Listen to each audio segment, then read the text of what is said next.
अऊज़ु बिल्लाहि मिनश्शैतानिर्रजीम बिस्मिल्लाहिर्रहमानिर्रहीम वला यअतल उलुल फ़ज़्लि मिनकुम वस्सअति अन यु'तू उलिल क़ुरबा वल्मसाकीन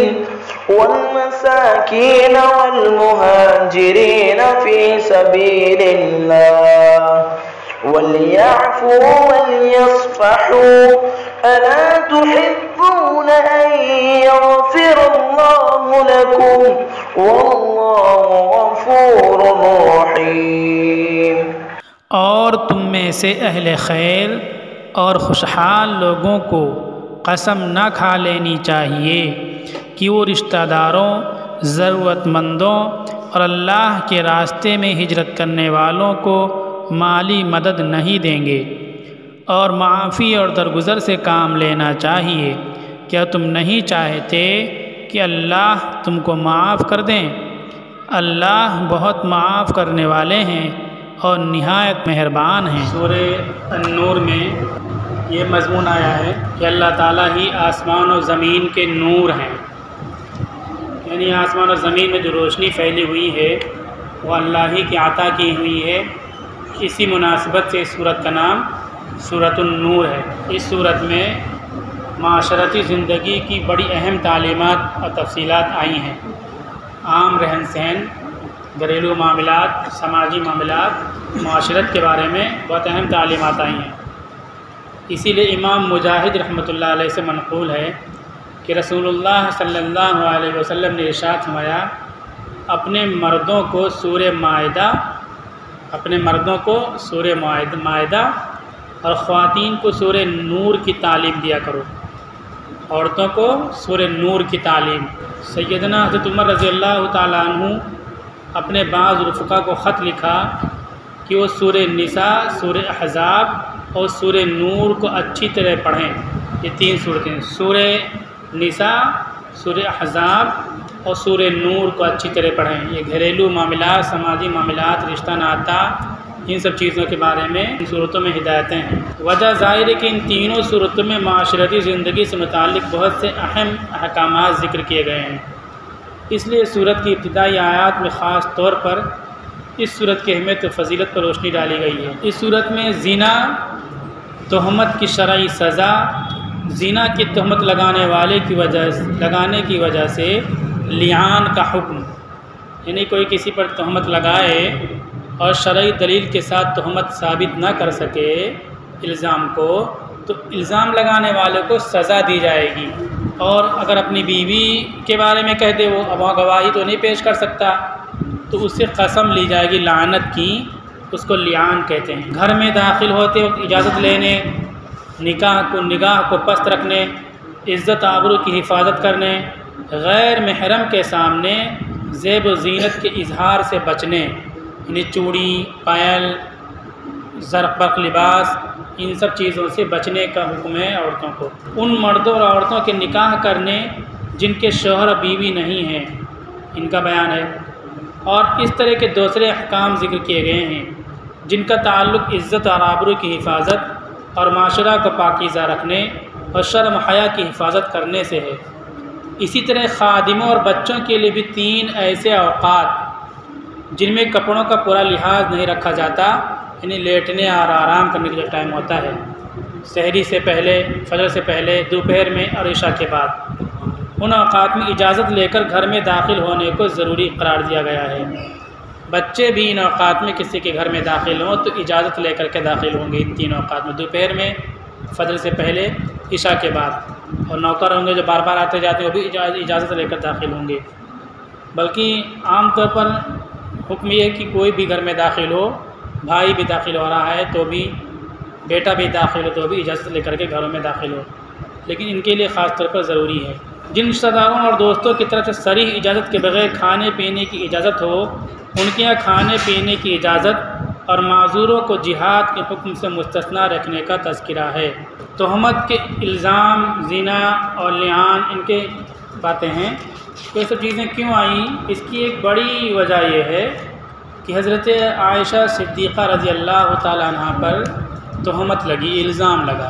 ग़ज़वे बनु मुस्तलिक़ जो 6 हिजरी में पेश आया। ग़ज़वा से रसूलुल्लाह सल्लल्लाहु अलैहि वसल्लम वापस हो रहे थे तो रास्ते में हज़रत आयशा सिद्दीक़ा रज़ी अल्लाह ताला अन्हा ये सहर के वक्त क़ज़ाए हाजत के लिए जंगल की तरफ गई।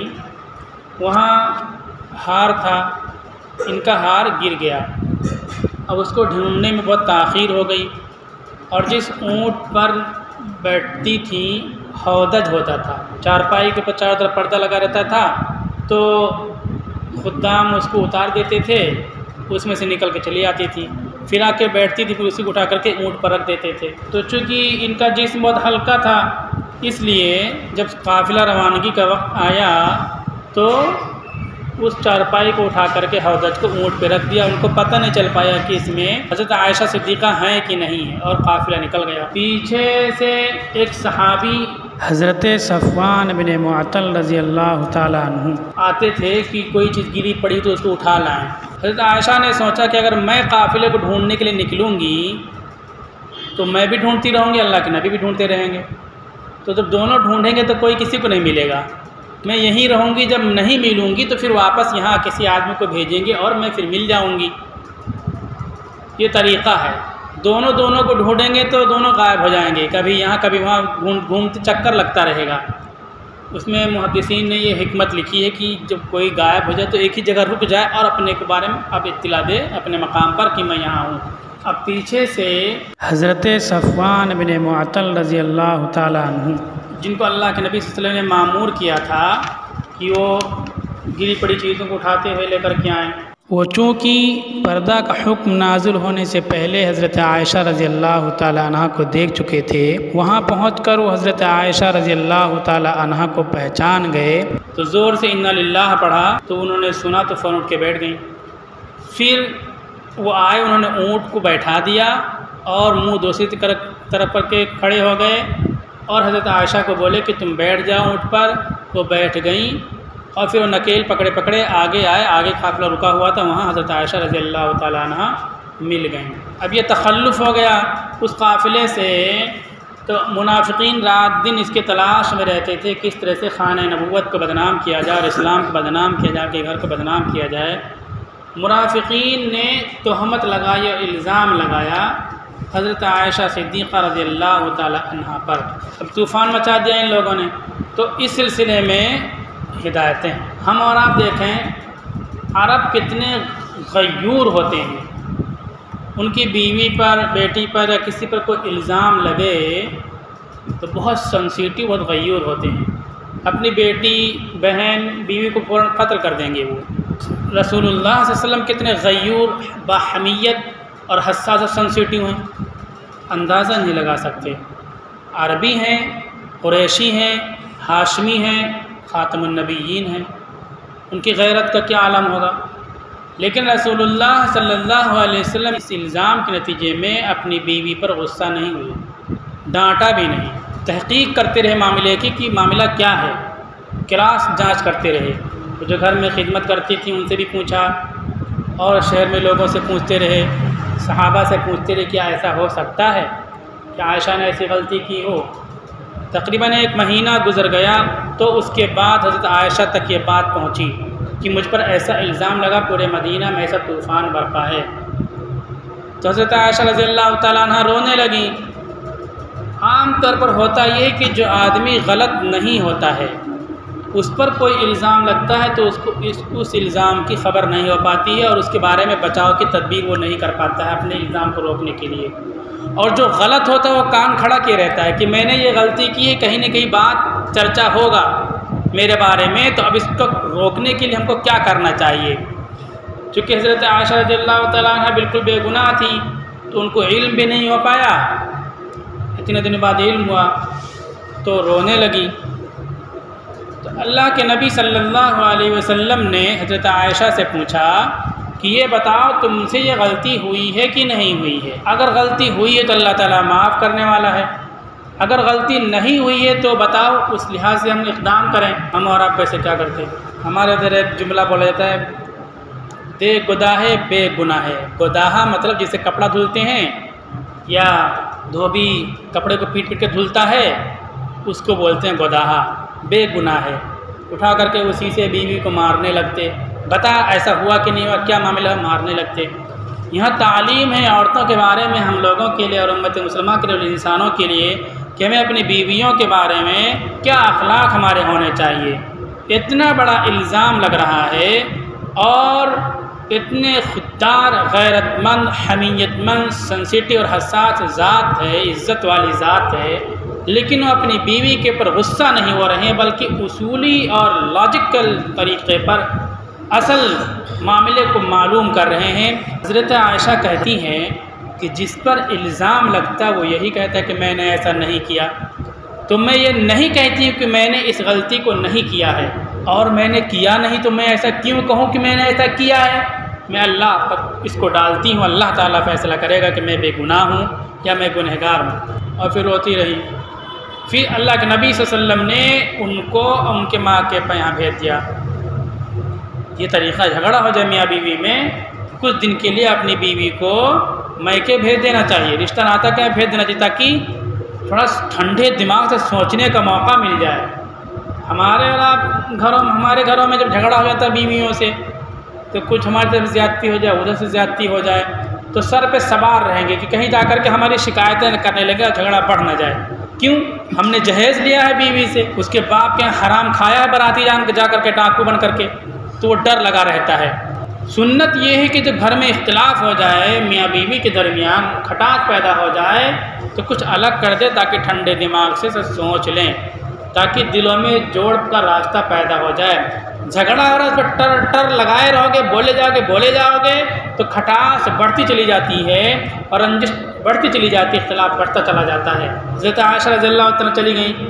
उसके बाद आयत बरात नाज़िल हुई कि आयशा बेगुनाह हैं, कि नबी के घराने को और दीन को बदनाम करने के लिए ऐसा कहते थे। अब उसमें हिदायतें हैं, किसी पर तोहमत लगे, किसी के बारे में गलत बात कही जाए, तो क्या आप कान लगा के सुनो, खूब मज़ा लो और फिर जाके आगे बयान करो? क्या करो? ये अल्लाह ताला ने बतलाया कि जब किसी मुसलमान औरत पर, मर्द पर किसी पर इल्ज़ाम और तोहमत लगे, तो फ़ौरन उसी वक्त उसकी तरदीद करो, उसको रोको कि नहीं ऐसी बातें नहीं की जाती, गलत बात, फ़ौरन रोको। ये सुन्नत है, अल्लाह ताला हुक्म देते हैं, आयतें हैं, क्योंकि तफसील ज़्यादा हो जाएगी, इसलिए उन आयतों की हम तिलावत नहीं कर रहा हूँ, नमाज में तिलावत हो गई उन आयतों की। अब पूरे मक्का में मुनाफिकीन कर रहे थे शोर। हज़रत आयशा कौन है? हज़रत अबू बकर सिद्दीक़ रज़ियल्लाहु ताला अन्हु की बेटी हैं, अल्लाह के नबी सल्लल्लाहु अलैहि वसल्लम की बीवी हैं। और हज़रत आयशा को अल्लाह ने मुंतखब किया इस्लाम की हिफाजत के लिए। रसूलुल्लाह सल्लल्लाहु अलैहि वसल्लम की दुनिया से पर्दा फरमा जाने के बाद तकरीबन 50 साल ज़िंदा रही।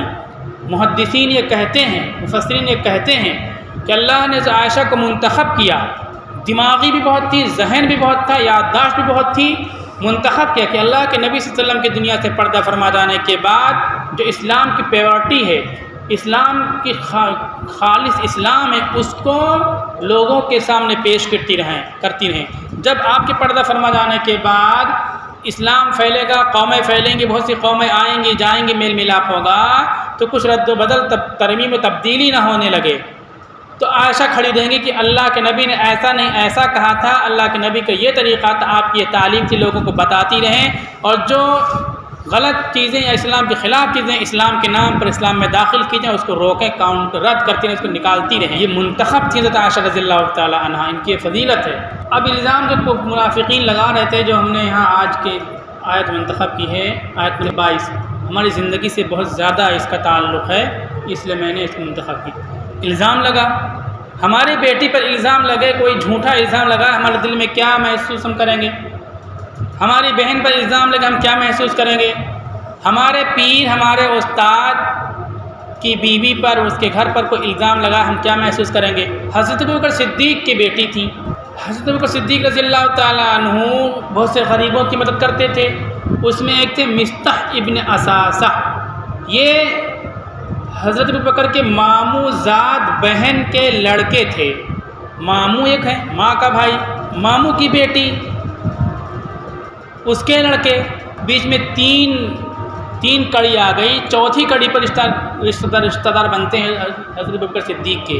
इतने दूर के रिश्तेदार हैं, वो गरीब थे, उनकी ज़रूरत का इंतज़ाम करते थे और कुछ वजीफ़ा माहाना दिया करते थे उनकी गरीबी की वजह से।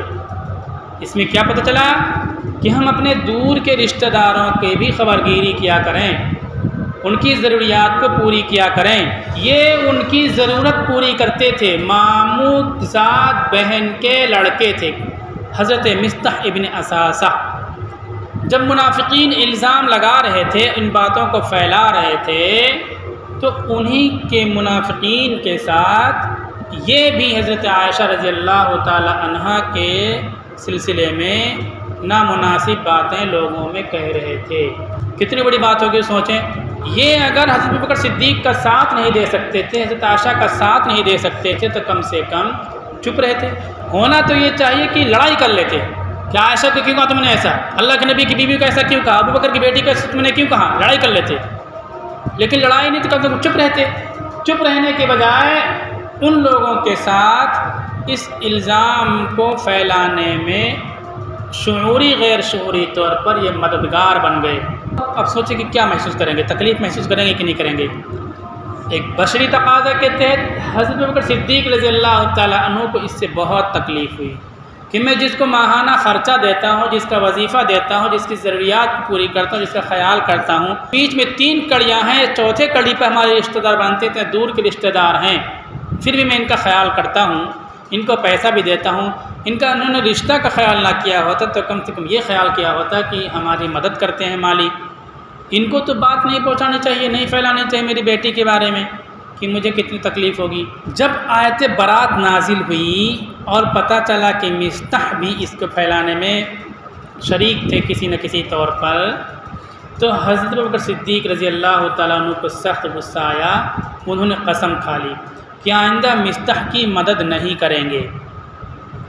इस मौका पर यह आयत नाज़िल हुई, वला यअतलि उलुल फ़ज़्लि मिनकुम वस्साअति अन यु'तू उलिल क़ुरबा वल मसाकीन वल मुहाजिरीन फ़ी सबीलिल्लाह। और तुम में से अहले खैर और खुशहाल लोगों को कसम न खा लेनी चाहिए। हज़रत अबू बकर ने कसम खा ली थी कि नहीं मदद करूँगा। कसम ना खा लेनी चाहिए कि वो रिश्तेदारों, ज़रूरतमंदों और अल्लाह के रास्ते में हिजरत करने वालों को माली मदद नहीं देंगे। उन्होंने जो गलती की बज़ाहिर बहुत बड़ी गलती थी। एक ज़ात, एक औरत पर इल्ज़ाम नहीं था, बल्कि ज़ात नबूवत और नबूवत के घराने पर इल्ज़ाम था और इस्लाम को एक तरह से नुकसान पहुंचाने वाली चीज़ थी, मुनाफिकीन के लिए मदद का ज़रिया। फिर भी अल्लाह ताला उनकी खूबियों का जिक्र करते हैं कि वो हिजरत, एक तो मिस्कीन है, रिश्तेदार हैं, दूसरे मिस्कीन हैं, तीसरे मुहाजिर हैं, हिजरत करके आए थे वो, तो उनको न देने की कसम किसी साहिब हैसियत मुसलमान को नहीं खानी चाहिए। वल्यअफ़ू वल्यस्फ़हू, और माफ़ी और दरगुज़र से काम लेना चाहिए, माफ़ करना चाहिए, दरगुज़र करना चाहिए। अला तुहिब्बूना अन यग़फ़िरल्लाहु लकुम, क्या तुम नहीं चाहते कि अल्लाह तुमको माफ़ कर दें। वल्लाहु गफ़ूरुर रहीम, अल्लाह बहुत ही माफ़ करने वाले, निहायत मेहरबान हैं। अल्लाह ताला ने कहा कि ऐसा नहीं करना चाहिए, माफ़ कर देना चाहिए, दरगुज़र कर देना चाहिए, नज़रअंदाज कर देना चाहिए। तो अल्लाह ताला ने कहा कि तुम उन्हें माफ़ कर दो। क्या तुम्हें पसंद नहीं करते कि अल्लाह तुमको माफ़ कर दें। हज़रत अबू बकर सिद्दीक़ रज़ियल्लाहु ताला अन्हु ने फरमाया जब आयत नाजिल हुई, मैं चाहता हूँ कि अल्लाह मुझे माफ़ कर दे। अला तुहिब्बूना अन यग़फ़िरल्लाहु लकुम, क्या तुम ये नहीं चाहते कि अल्लाह तुमको माफ़ कर दे।